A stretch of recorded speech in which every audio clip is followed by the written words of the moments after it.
Looking back, we can talk about the Weather Underground, which is a Marxist, anti-war, early domestic terrorist group in the United States. They pretended to be for peace, but tried to bring the war home to the United States in their own words and idolize communist and Marxist visions for the future.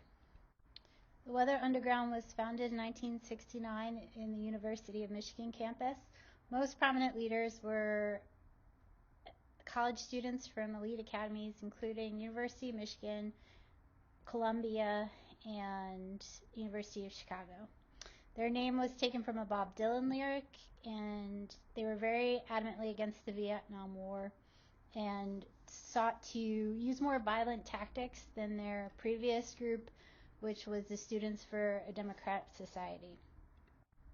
The Weather Underground did some training in Cuba. They met with North Vietnamese representatives in 1969 to learn more about explosives and messaging tactics. One way they tried to recruit young people was through something they called jailbreaks, where they would interrupt classrooms in active learning in high school and college environments. They were very much against what they called depressions and saw as U.S. imperialism. That's a word we hear now and now all the time. And their ultimate goal was overthrowing the United States government.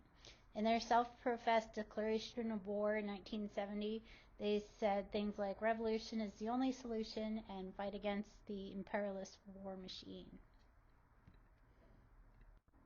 Members used their explosive trainings to build and detonate bombs in the Pentagon, Capitol Hill, New York City Police Headquarters, the State Department, and many other locations. They took credit for 25 bombings in total from 1970 to 1975. While no one was killed in any of these attacks, there was an accident at a Greenwich Village townhouse in 1970 in which 3 members were killed while compiling explosives. They were building bombs at that time for what is believed to be a Fort Dix attack in New Jersey for a NCO ball, basically. So it was going to attack service members and their dates in a social event. After the Greenwich Village explosion, top leaders like Bernardine Dohrn and Bill Ayers denied any interest in hurting innocent civilians.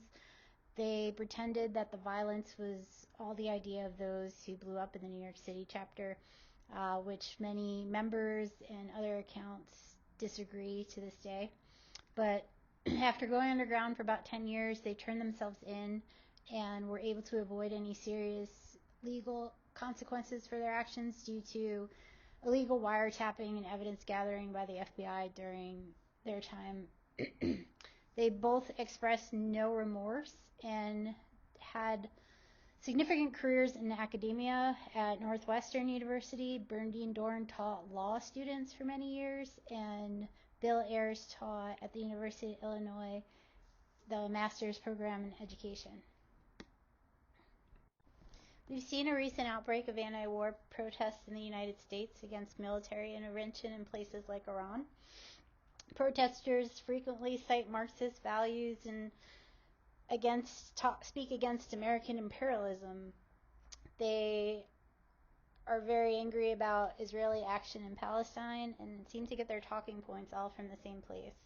They're very organized. The new SDS has 40 chapters across the country.